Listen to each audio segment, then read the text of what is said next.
the Ocean Boulevard facade, which is the front of the building.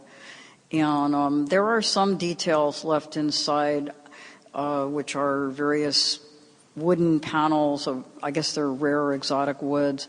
But basically the building is in bad shape. It was allowed to deteriorate for many years. I can't believe they would do that. Well, that's the way they've done everything here in Long Beach. As soon as there was a budget crisis, they stopped taking care of everything. So now they want to demolish all of it. But anyway, yeah, they did restore the police station, which was kept up, and they don't want to restore or do anything with the courthouse. They say that it's unsafe in an earthquake, which is the same thing they say about the Port Building and the City Hall and the library. They say that it will fall down. However, it's withstood a number of earthquakes since it's been here since 1960, and also now they say that it's too much trouble for them to keep patrolling to make sure vagrants don't get inside the building. But actually, it doesn't look like anybody's gotten in there, and it's right in front of the police station. So it might be harder for the homeless to try to work their way in there.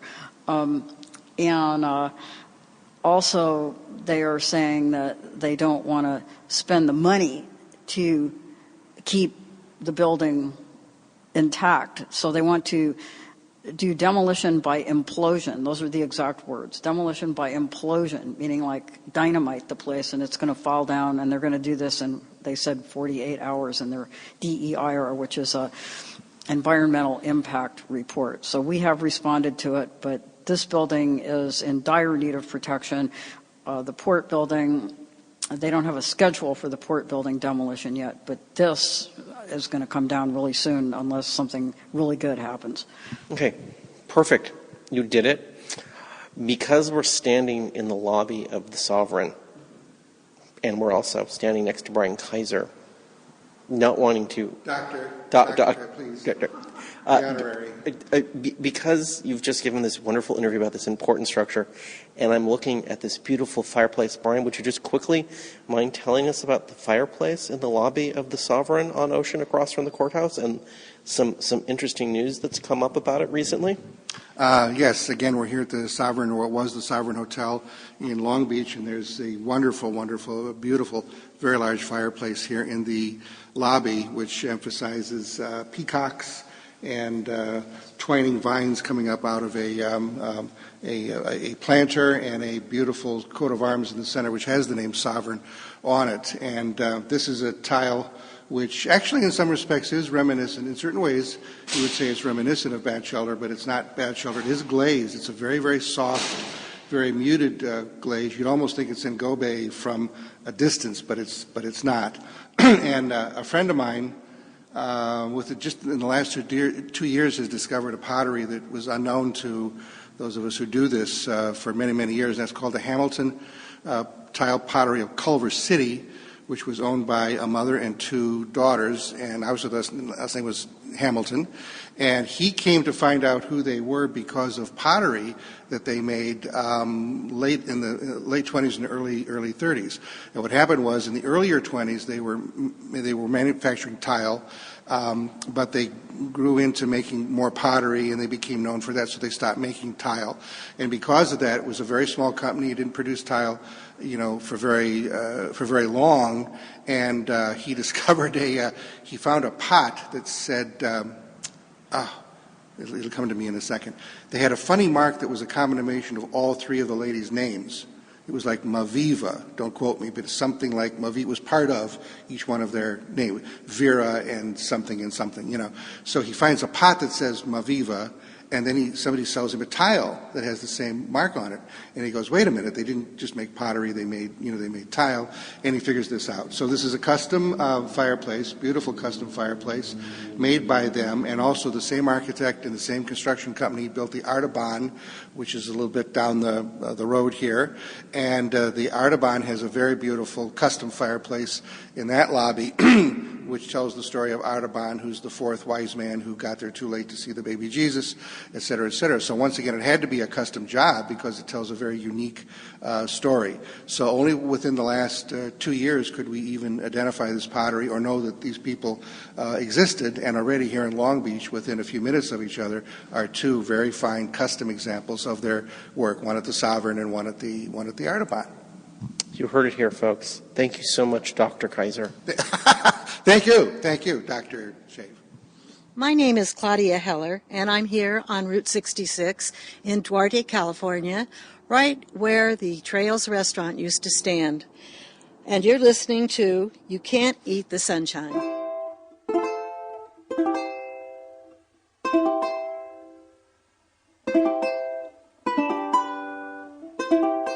And we're done. I'd like to thank everyone for listening to our podcast, You Can't Eat the Sunshine, for the week of January 12th, 2015. Our guests this week were Louise Ivers. She is a Long Beach preservationist and Southern California, really an expert. She sits on both historical societies in Long Beach. She's a professor emeritus at Cal State Dominguez Hills. She's written a book, Long Beach, A History Through Its Architecture. She's one of my favorite people in the entire world, and she was joined by Brain Kaiser, our very own Brain Kaiser, Southern California tile expert, and ham, real ham. It was kind of interesting to have a law enforcement officer talk to Brian and I. He's really pretty sassy. So. This is a man who's been in a lot of buildings he's not supposed to be in. So that was our episode for the week. I want to thank everyone for listening. We like to hear from you. We like getting emails. We like getting tweets and other social media comments that come through the smartphone that Kim understands how to read. And so we want to hear from you. So Kim, how can people get into the feedback loop with us? Well, they can send us an email at youcan'teatthesunshine@gmail.com or through the contact link at www.esotouric.com. They can join us on an esoteric bus adventure, of which there are quite a few coming up, or come to one of the lava events that Richard and I host, as, for example, the upcoming Lava Forensic Science Seminar on the 18th with Ed Nordskog. I know. I was just thinking arson. Arson just sets my brain on fire, as it should. Or you could come to the Love of Sunday Salon, which is returning on the 22nd of February. You can also, of course, say nice things about us on the iTunes page, and hopefully that iTunes feed is working by now. We're going to find out when we put this podcast through the feed. And if you have any trouble subscribing through iTunes, we're sorry. We don't know what happened, but you can always listen to the podcast right on the page associated with it on our website, and you can download the MP3 directly to your podcast playing device if you know how to do such a thing. So we'd love to hear from you. Okay, great. All right, Kim. I can do this. Take us on home. Let's get a wrap up of some upcoming bus tours for the next month or so, and we'll bring this on home. Okay. We have a Charles Bukowski themed bus tour on January the 17th, and Charles Bukowski's been on my mind because the city is trying to get the Olympics again. And of course, Bukowski's East Hollywood was a victim of the '84 Olympics, so probably by the time this airs, we'll know if we're in the running for the Olympics, but I shudder to think what neighborhood's going to get completely decimated if the Olympics comes back again. Probably Inglewood. Kim, just as an aside, I don't think cities that are not capitals of countries are going to host Olympics anymore because the expenditure for construction is so huge. It's a fantasy to think that a city that is not the capital of a country could expend what it would take to build all the stuff you would need to build. So just so people don't get too panicked. I hope you're right. On the 24th, we have Raymond Chandler's Los Angeles, and that is a tour. That's the only tour that has an ice cream break. Well, gelato specifically. We go to Scoops on this tour, and Ty Kim, who I need to email and remind that we're coming, is going to be making some lovely noir-themed gelato, and that means booze, kids. So come see Chandler's Noir LA with us and have a nice treat. And in keeping with that noir theme, at the end of January, on the 31st, it's one of our tours that we don't give all that often. So if it appeals to you, I recommend that you take it sooner than later, because I don't know when it'll come up again. It's called The Birth of Noir, and it's about James M. Cain and how his noir novels help to inspire noir cinema. But there's also quite a bit of Raymond Chandler in this tour as well. And we're going to go to Mildred Pierce's house, and we're going to go to the Double Indemnity death scene. And, I love that tour. So, that's January. Moving into February, we have a number of tours in our California Culture series. We have Boyle Heights in the San Gabriel Valley, the hidden history of LA's melting pot on February the 7th. And this is a tour that spans about 100 years and some really interesting sequences of immigration lore. And will really open your eyes, I think, to how the Asian San Gabriel Valley happened and why Boyle Heights is as interesting as it is. And you'll see some somewhat off the beaten paths and extremely lovely San Gabriel Valley locations. So that is going to be fun. On the 14th, yes, Valentine's Day, if you're looking for something nice to do with your sweetie, you could pick something a lot worse than our back from hiatus, Route 66 road trip, subtitled, it's been a while, Richard, Roadside Architecture, Citrus Drive-Ins, and Cemeteries. And who doesn't love all that stuff, I ask you? And we've been out and scouted the locations. They're all still there. So get on the bus and let us show you some of the most beguiling Route 66 sites in the San Gabriel Valley, and you don't even have to drive to Arizona and eat all of that crummy road food to do it. I recommend it.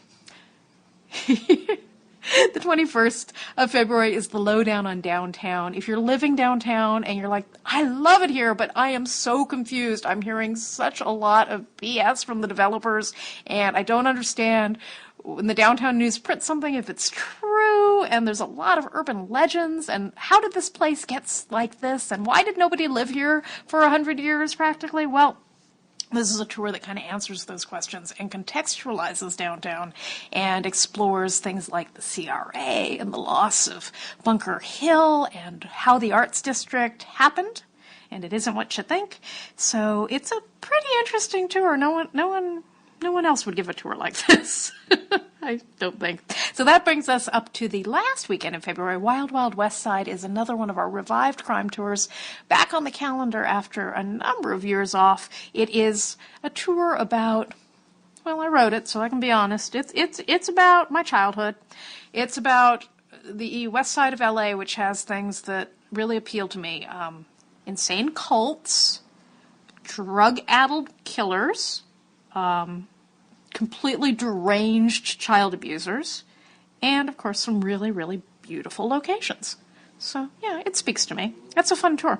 And just a couple of tours. I'm not going to keep going sequential anymore because that's plenty to sink your teeth into, but just a couple special things coming up. The last Saturday in March is a brand new Crime Bus tour that I am writing as we speak called Hollywood, with an exclamation point. Hollywood is my hometown, and I'm going to take you to some of the most fascinating, bizarre, intriguing, and truly demented crime scenes that I know about, and also just some really neat offbeat locations with stories attached. As I pass through Hollywood, these are sort of the things that flicker in my mind, and I'm ready to share them.